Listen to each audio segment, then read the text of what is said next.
Cassius Marcellus Clay Jr., who would one day be known to the world as Muhammad Ali, was born in Louisville, Kentucky in January 1942. The environment into which he arrived was not one of privilege or comfort. Louisville, like much of the American South at the time, was divided by segregation, and every aspect of life was defined by invisible lines that separated white and black communities. Restaurants, schools, public facilities, and even drinking fountains reminded a young boy daily of the reality into which he had been born. His father, Cassius Clay Sr., worked as a sign painter and sometimes as a mural artist, providing enough to keep the family afloat but never allowing them to rise above a modest existence.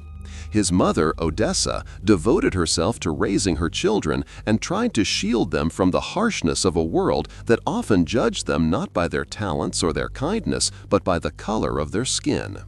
Despite these challenges, Cassius displayed a spirit that seemed too big for the confines of his neighborhood. He was energetic, restless, and full of curiosity, always testing his limits. He loved to run, race, and compete with other boys. And though his surroundings constantly reminded him of poverty and inequality, his own personality exuded a certain brightness. Friends and neighbors noticed his humor, his quick wit, and above all, his refusal to bow to circumstances.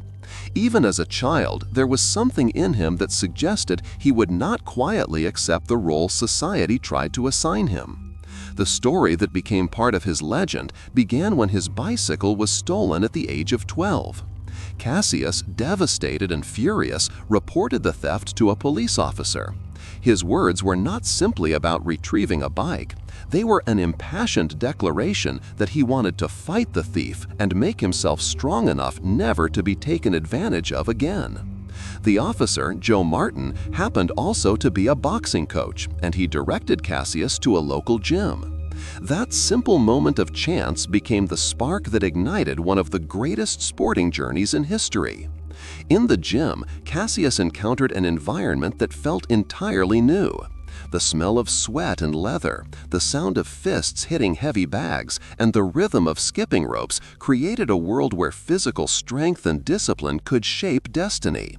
Cassius threw himself into training with enthusiasm that astonished his coaches. He was not only quick with his fists, but also fast on his feet, moving with an agility that seemed unusual for his age and build. His trainers noticed that he had a natural instinct for timing and distance, and while other boys simply followed instructions, Cassius studied the ring like a chessboard, always thinking several moves ahead. Outside the gym, life remained difficult. Louisville was still a city that offered few opportunities for young black men. Cassius could see injustice everywhere, from the restaurants that refused him service to the signs that reminded him of his second-class status. Yet rather than break him, these experiences seemed to harden his determination. He began to believe that boxing was not merely a sport, but a way to fight back against the limitations placed upon him by society. Every punch he threw became more than a strike against an opponent. It was a symbolic blow against poverty, against racism, and against the doubts of those who believed he would remain ordinary. As his teenage years unfolded, Cassius became known not only for his speed and skill, but also for his personality. He was brash, outspoken, and full of confidence. He loved to predict the round in which he would defeat his opponents, often boasting before matches that made spectators laugh or roll their eyes. This confidence, which some mistook for arrogance, became one of his defining traits. He believed deeply in his own future greatness, and his words were not just empty talk. They were promises to himself, affirmations that he would rise above the obstacles that surrounded him. The gym was a sanctuary, but it was also a forge. Hour after hour, Cassius honed his jab, worked on his combinations, and strengthened his legs. His style was already unusual, relying not only on power, but on speed, grace, and rhythm. He avoided heavy punches with quick reflexes, leaning back just out of reach or dancing away on light feet. This approach was not typical of young boxers, who often relied on brute force. Cassius seemed to understand instinctively that boxing could be both art and strategy, and that a fighter who could think while moving would always have the advantage. At home, his family encouraged his efforts, even as they worried about the dangers of the sport. His mother prayed for his safety, while his father, though stern, recognized the determination in his son's eyes. Cassius balanced his schoolwork, chores, and training, often sacrificing leisure and rest to spend more time in the gym. Friends began to notice his transformation, not only physically but also mentally. He carried himself differently, shoulders squared, eyes bright with ambition, as though he was already envisioning a future in which his name would be known far beyond Louisville. By the time he was in his mid-teens, Cassius had already won several amateur fights, and local newspapers occasionally mentioned his name. He was still just a boy, yet in his heart he carried the conviction of a champion. He was not satisfied with small victories. He wanted the world. The stolen bicycle had introduced him to boxing, but the fire that now burned inside him was fueled by something far greater.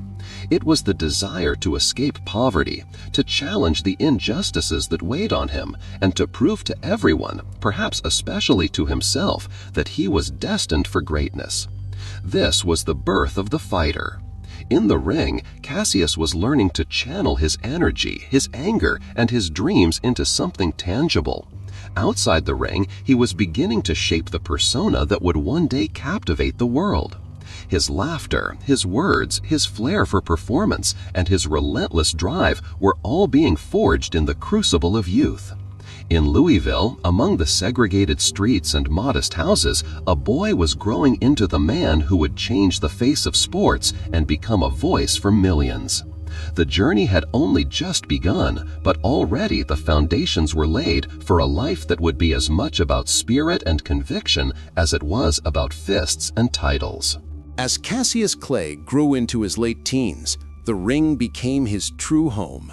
Victories accumulated in the amateur circuit, each one building his reputation as a prodigy whose style defied convention. He was faster than most fighters his age, his hands flickering with speed, his legs light as though he were dancing across the canvas. Trainers and boxing enthusiasts alike began to take notice. His confidence seemed unshakable, and his energy was infectious, drawing attention wherever he fought. The boy who had once entered a gym seeking to defend himself had now become a contender with aspirations that reached beyond the boundaries of his neighborhood. His success at regional tournaments secured him a place in the national amateur ranks, where competition was far fiercer. Yet Cassius welcomed the challenge. Each fight was an opportunity to sharpen his instincts, test his endurance, and refine his unique style. While other fighters relied heavily on brute strength and cautious strategies, Cassius thrived on rhythm, unpredictability, and showmanship. He taunted his opponents with quick movements, pulling back just as their punches sailed past, and then counterattacking with lightning-fast jabs. Even before he gained national fame, crowds loved to watch him fight, not only for his victories, but for the theatrical quality he brought to the ring. By 1960, his string of victories had placed him firmly in the spotlight, and he earned a coveted place on the United States Olympic boxing team. For Cassius, this was more than an athletic achievement. It was validation that his relentless training, his sacrifices, and his determination had led him to a stage where the whole world would be watching. The games were held in Rome, a city steeped in history and grandeur, and for a 19-year-old from Louisville, it was like stepping into another world. The Olympic Village, the flags of dozens of nations, and the thrill of international competition created an atmosphere unlike anything he had ever experienced. In Rome, Cassius prepared with the same focus that had carried him through his early years in the sport. He was disciplined in training, but his natural charisma still shone through, making him a favorite among his teammates. When he stepped into the ring during the tournament, it became immediately clear that he was a class apart. His opponents struggled to keep pace with his footwork, his reach, and his unrelenting energy. Round after round, he dismantled fighters who had been expected to challenge him, controlling the ring with a mixture of grace and aggression. The young man who had entered the games as a promising talent left each bout looking more and more like a destined champion. The final match became the defining moment of his amateur career. Facing a tough opponent, Cassius combined speed, timing, and endurance, using his distinctive style to outmaneuver and outstrike his adversary. When the referee raised his hand at the end of the bout, declaring him the winner of the gold medal, the arena erupted. He stood beaming, draped in the American flag, the medal gleaming against his chest. In that moment, Cassius Clay was no longer just a young fighter from Kentucky. He was a national hero.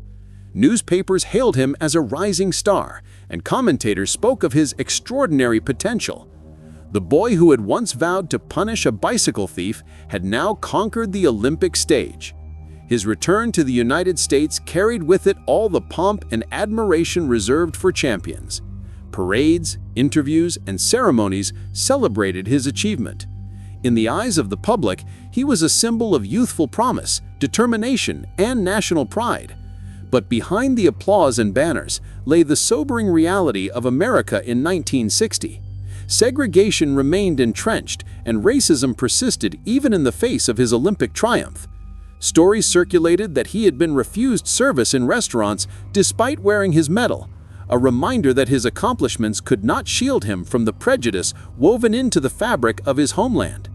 This contradiction, being hailed abroad as a symbol of American greatness while being denied basic respect at home, left a deep impression on him. Rather than dishearten him, these experiences hardened his resolve. He began to see his career not only as a path to personal glory, but as a platform from which to challenge the inequities of society. Boxing was his arena, but his vision stretched beyond its ropes. Each time he laced his gloves, he carried not only his own ambitions, but also the weight of those who looked to him as proof that barriers could be broken. Turning professional soon after his Olympic victory, Cassius entered a world where every bout was more than a contest of strength. It was a performance, a stage on which he could showcase not just his skill, but his personality. He strutted into arenas with the same confidence that had once startled his amateur opponents, speaking boldly about his victories before they happened, delighting fans with his rhymes and predictions. Critics called him arrogant, but audiences were captivated. He brought a new energy to boxing, one that blurred the line between sport and spectacle. In the ring, his style remained unique.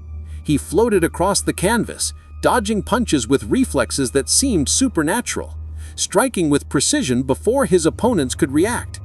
Outside the ring, his words made headlines, ensuring that each fight attracted more attention than the last. For Cassius, boxing was no longer only about the technical mastery of the sport. It was about creating a persona that would command the world's attention. By the early 1960s, the boy from Louisville had transformed into a phenomenon. He was not yet the global icon he would one day become, but his path was set. With each victory, his reputation grew, and with each bold declaration, his legend began to take shape. The Olympic gold medal had been the spark, but his rise as a professional fighter became the flame that illuminated his extraordinary journey. Cassius Clay had begun his ascent, and the world was watching. As Cassius Clay advanced into the professional ranks, his career began to unfold like a carefully crafted narrative, each fight adding a new chapter to his growing legend. He fought with a style that defied convention, blending speed, agility, and precision in a way that few heavyweights could match. While most fighters relied on brute strength, Cassius relied on finesse, dazzling footwork, and an almost uncanny ability to predict his opponent's moves. He was not simply a boxer, he was a performer, transforming every bout into a spectacle. His early professional fights served as showcases for his confidence and flamboyance. Entering the ring with an air of invincibility, he often predicted the round in which he would win, reciting his forecasts in rhymes that entertained audiences and irritated his opponents. Some dismissed him as cocky, believing that such bravado would eventually backfire. But Cassius thrived on the attention. Each prediction fulfilled only reinforced the myth he was building around himself. He was not content to be merely a fighter, he wanted to be unforgettable. As he defeated contender after contender, his reputation began to grow. His unorthodox approach frustrated seasoned fighters who could not adapt to his constant movement. He floated lightly around the ring, striking with sharp jabs and evading heavy blows with swift pivots and ducks. He absorbed little punishment compared to others, and his style left spectators both thrilled and bewildered. Traditionalists argued that heavyweights were supposed to stand toe-to-toe, trading punches until one man fell. Cassius rejected that notion entirely. His style was poetry in motion, his fists instruments of rhythm rather than raw power. By the early 1960s, the momentum of his victories made it inevitable that he would contend for the heavyweight championship of the world. The reigning champion was Sonny Liston, a fighter whose reputation struck fear into most opponents. Liston was known for his devastating power, crushing opponents with merciless efficiency. Many in the boxing world believed that Cassius would not last more than a few rounds against him. Analysts saw Liston as the embodiment of heavyweight dominance, while Cassius was dismissed as a flashy upstart whose mouth outpaced his ability. In the lead-up to the fight, Cassius embraced the role of the underdog who refused to bow to intimidation. He taunted Liston at press conferences, mocked him with bold words, and declared himself the greatest even before holding the title. His antics drew headlines, turning the bout into a cultural event. Crowds gathered not only to see a fight, but to witness whether the loud, brash challenger could withstand the terrifying force of the champion. Cassius understood the power of spectacle and used it to captivate the public, ensuring that the fight transcended sport. On the night of the match in February 1964, the atmosphere was electric. Few gave Cassius a serious chance, yet he stepped into the ring with unshakable confidence. From the opening bell, he danced around Liston, his footwork dazzling, his punches sharp and accurate. Liston's attempts to corner him were met with swift evasions, and his heavy blows often struck empty air. Cassius's speed proved to be the decisive factor, frustrating the champion and preventing him from landing the kind of devastating shots that had ended so many previous fights. Round after round, Cassius controlled the pace. His jabs peppered Liston's face, and his constant motion sapped the champion's energy. The crowd, initially skeptical, began to roar with each successful exchange. By the sixth round, Liston's dominance seemed to crumble under the weight of Cassius's relentless speed and confidence. At the end of the sixth, Liston failed to answer the bell, claiming a shoulder injury. The impossible had happened. Cassius Clay, at just 22 years old, was crowned heavyweight champion of the world. The victory shocked the boxing establishment and the sporting world at large. Newspapers struggled to reconcile the brash, self-proclaimed greatest with the reality of his triumph over one of the most feared champions in history. Cassius reveled in the moment, shouting to the crowd that he had shaken up the world, declaring that he was the king of boxing. His exuberance was more than celebration, it was the arrival of a new era. Yet the night had another revelation. Shortly after the fight, Cassius announced that he was embracing a new faith, joining the Nation of Islam and changing his name to Muhammad Ali. This declaration reverberated beyond the world of sports, sparking debates about race, religion, and identity in America.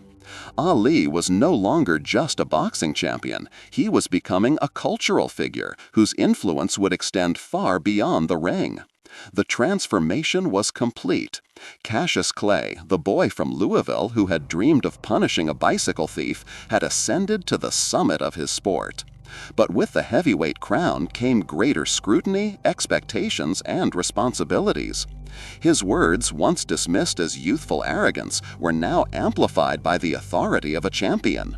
He had proven his greatness in the ring, but the challenges ahead, both in boxing and in society, would test him in ways that no opponent ever could. The path to the title had not only established him as an extraordinary fighter, but had also set the stage for his evolution into a symbol of defiance, conviction, and resilience. The world had witnessed the birth of Muhammad Ali, and nothing in sports or culture would ever be the same again. After claiming the heavyweight championship and unveiling his new identity as Muhammad Ali, he quickly became more than a sportsman. His name change symbolized a transformation, a declaration that he was no longer bound by the identity imposed upon him at birth. To many, this act was defiant, a rejection of conformity in a nation where racial and cultural lines remained starkly drawn. For others, it was an act of courage, a bold embrace of self-definition in an era when African Americans were still fighting for basic civil rights. Ali's reign as champion was not only marked by his performances in the ring, but also by the controversies that swirled around him outside of it. His association with the Nation of Islam was polarizing. While it offered him a sense of belonging and spiritual grounding, it also drew the ire of much of the American public and media. Many journalists refused to call him Muhammad Ali, continuing to refer to him as Cassius Clay in print, as if denying the legitimacy of his chosen name could undo his transformation. To Ali, however, his name was sacred, a declaration of independence, and he demanded that others recognize it. As his boxing career surged forward, Ali's life intersected with the turbulent politics of the 1960s. The civil rights movement was at its height. Protests erupted across the nation, and the Vietnam War deepened the divisions within American society. For many athletes, the safest course was to remain silent, to focus only on their craft and avoid political entanglements. Ali refused to do so. His fame gave him a platform, and he used it to speak out against racial injustice and inequality. His confidence in the ring carried into his public persona, and he delivered bold statements that resonated with those who felt silenced or oppressed.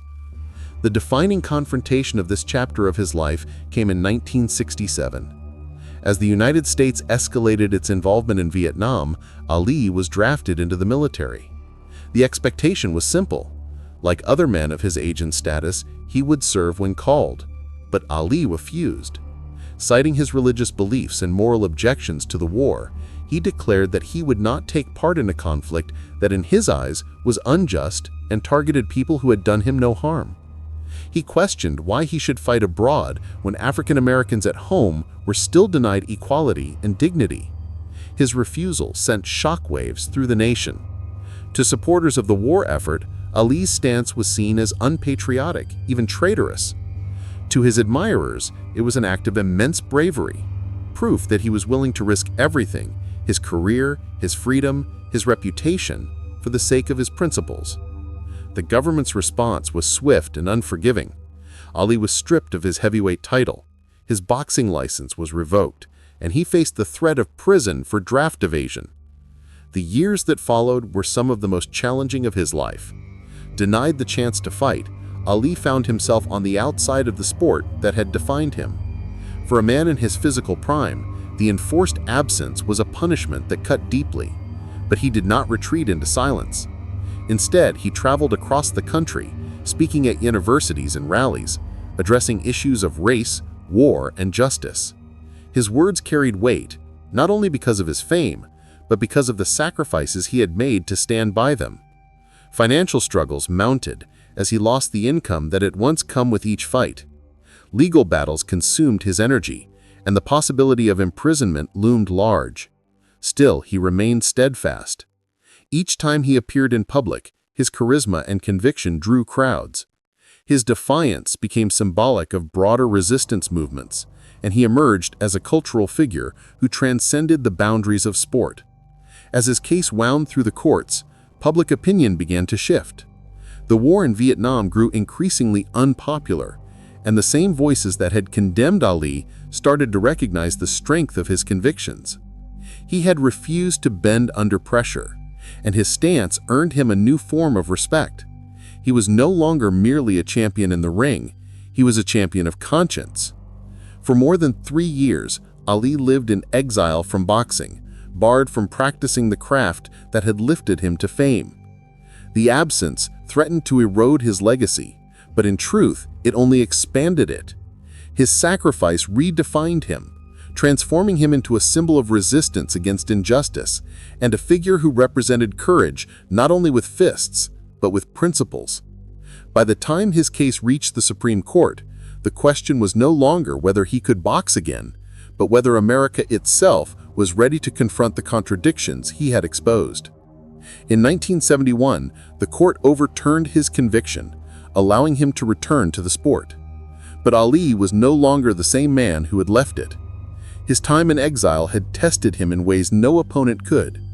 He had lost years of his prime, but he had gained something greater, a role in history that stretched far beyond the ropes of the boxing ring. The battle for his beliefs had reshaped both his career and his legacy. Muhammad Ali had proven that the strength of a fighter was not measured solely by punches thrown or titles won, but by the courage to stand firm in the face of overwhelming opposition. His fight with the government had become as legendary as any contest in the ring, and it ensured that his name would endure not only as a champion athlete, but as a symbol of unyielding conviction. When Muhammad Ali returned to the boxing ring after more than 3 years of enforced exile, he carried with him not only the scars of his absence, but also the weight of expectation from millions who had followed his struggle. His return was not just a sporting event, it was a cultural moment charged with symbolism and anticipation. The man who had sacrificed his title and his prime years for his beliefs was stepping back into the arena to reclaim what had been taken from him. Yet the challenge ahead was immense, for time lost could never be fully recovered, and the sport he had once ruled had moved on without him. Ali's comeback began with curiosity and doubt. Many wondered whether his speed and reflexes, once unmatched, had dulled with age and inactivity. The fighter who had floated effortlessly around opponents, whose footwork and grace had redefined the heavyweight division, now had to prove that he was still capable of magic. His first bouts back in the ring were more than contests. They were examinations, each round a question of whether the legend could still live up to his name. The ultimate test arrived in 1971. The stage was set for what would be called the fight of the century. His opponent was Joe Frazier, the reigning heavyweight champion, a fighter whose style was relentless, whose power was unquestionable, and who had never tasted defeat. Frazier represented the establishment, the man who had risen during Ali's absence to take the crown and carry the division. Their confrontation was inevitable, for it was not only about a championship belt, but about legacy, pride, and validation. The build-up to the fight captured the imagination of the entire world. It was more than a sporting spectacle. It was framed as a clash of identities, ideologies, and personalities. Ali, the outspoken figure who had opposed the war and defied the government, stood against Frazier, the quiet but unyielding champion who embodied discipline and tradition. The press magnified their differences, turning the fight into a cultural battle that divided opinions far beyond the boxing community. On the night of March 8, 1971, Madison Square Garden became the center of the universe.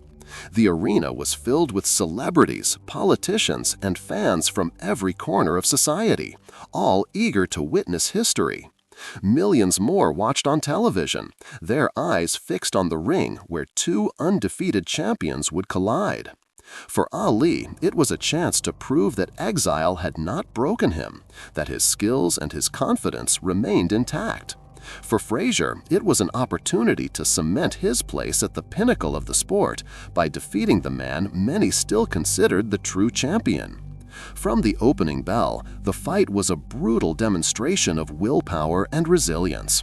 Ali showcased flashes of his old brilliance, his jab snapping with precision, his movement carrying echoes of the man who had once danced around Sonny Liston. But Frazier's relentless pressure and devastating left hook told a different story.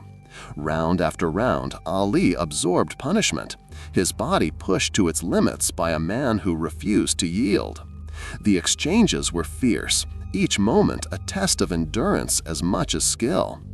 As the fight wore on, the toll of Ali's years away from the ring became apparent.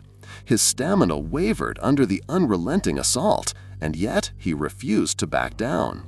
His pride and determination carried him forward, even as his body screamed for relief. The 15th and final round delivered one of the defining moments of the bout, when Frazier's left hook landed flush, sending Ali sprawling to the canvas. Though he rose quickly, the image of the invincible champion knocked down became etched into history.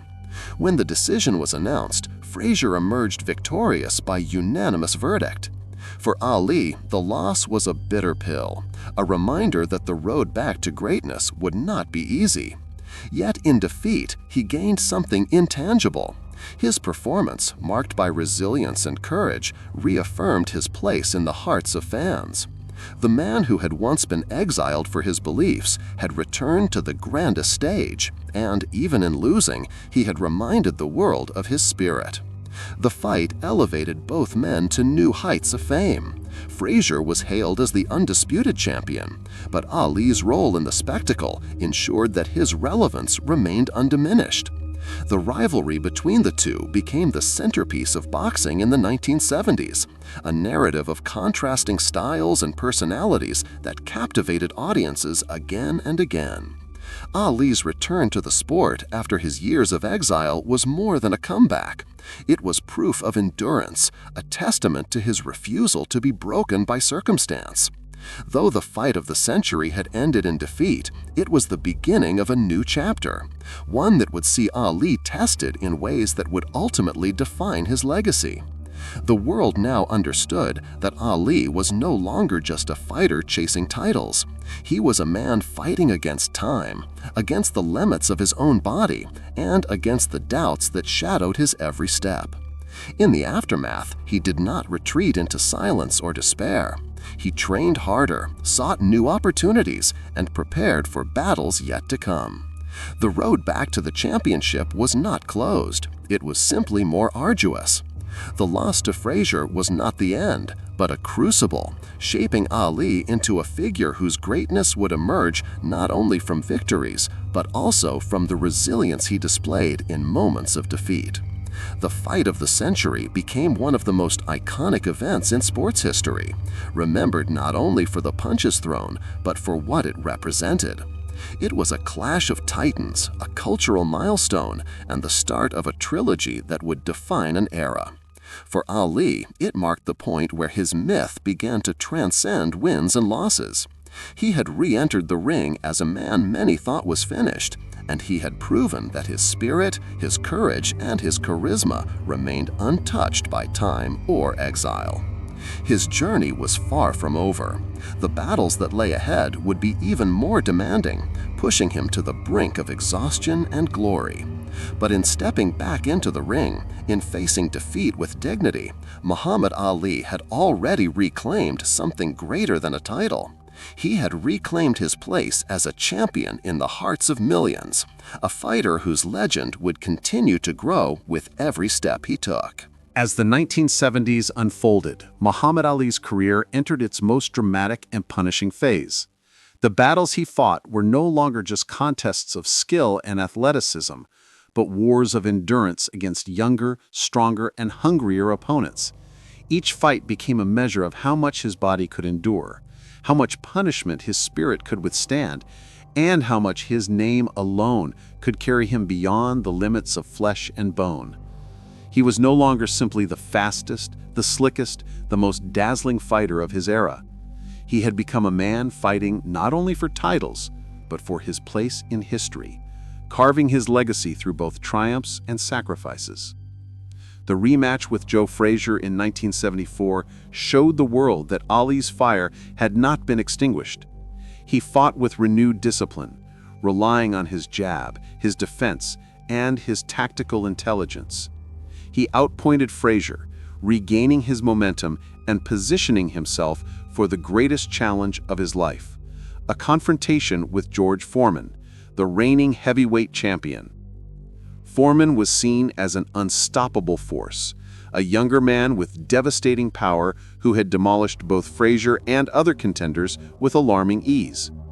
Many believed Ali had no chance, that he was too old, too slow, and too worn to withstand the storm.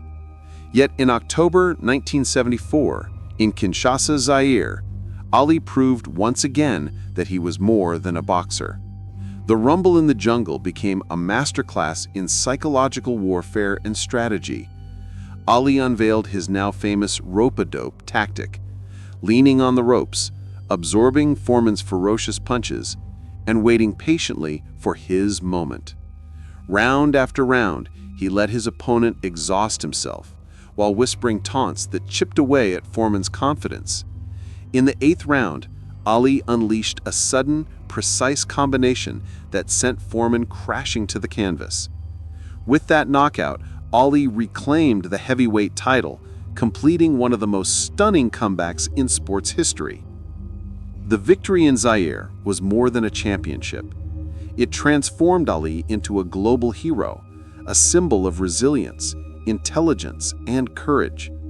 His triumph against Foreman was celebrated not only in the United States, but across continents, especially in Africa, where he was embraced as a champion of pride and empowerment.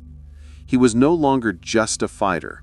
He had become a myth in motion, embodying ideals far greater than the sport itself. But the battles took their toll. The third and final fight with Joe Frazier in 1975, known as the Thrilla in Manila, pushed both men to the brink of destruction.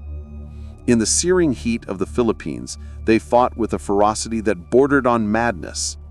Ali later described it as the closest thing to death he had ever experienced.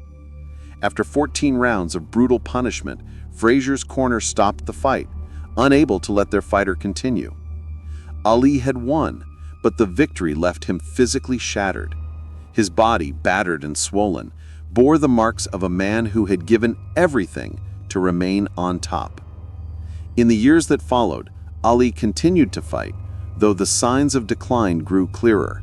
His reflexes slowed, his once fluid movement became labored, and his speech showed hints of the damage inflicted by years of absorbing punishment.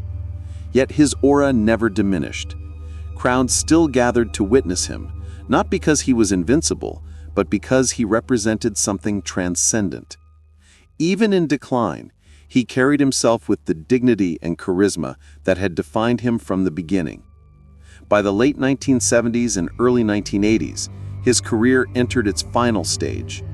Losses to younger fighters such as Larry Holmes and Traver Berbick marked the end of his time in the ring. Against Holmes, the punishment was so severe that many who loved him pleaded for the fight to be stopped. Yet Ali, ever proud and unwilling to surrender, endured until the outcome was undeniable. His farewell to boxing was not written in triumph, but in the recognition of mortality, of a body that could no longer match the brilliance of the past. Outside the ring, however, his legend only grew. Diagnosed with Parkinson's syndrome in the 1980s, Ali faced a new battle, one that tested his courage in different ways. His once booming voice softened, his once quick movement slowed, yet he never retreated into obscurity. Instead, he embraced his role as a global icon, a figure of compassion, humor, and unyielding spirit. He traveled the world, met with leaders, comforted children, and spoke out for peace and justice. The man who had once been vilified for his refusal to fight in Vietnam became celebrated as a moral voice, a symbol of integrity and conviction. His public appearances, even in frailty, carried profound weight. When he lit the Olympic torch in Atlanta in 1996, his trembling hands held more power than any punch he had ever thrown. It was an image of vulnerability and strength intertwined, a moment that encapsulated his journey from defiant young fighter to revered elder statesman. Muhammad Ali's life closed in 2016, but his story had long since transcended the boundaries of boxing. He was remembered not only for his victories and his unmatched charisma, but for his courage to stand against injustice, his ability to inspire through both triumph and defeat, and his willingness to show the world that greatness lies not in perfection, but in the struggle itself. His name remains synonymous with strength, resilience, and humanity. The boy from Louisville who once chased a stolen bicycle had risen to become a champion, a rebel, a cultural icon, and finally, a legend whose influence stretched far beyond the ropes of the ring. He had lived as few dared to live, with audacity, conviction, and grace. And in doing so, Muhammad Ali ensured that his story would echo across generations, immortal and untouchable, like the rhythm of a fighter who never truly stopped dancing.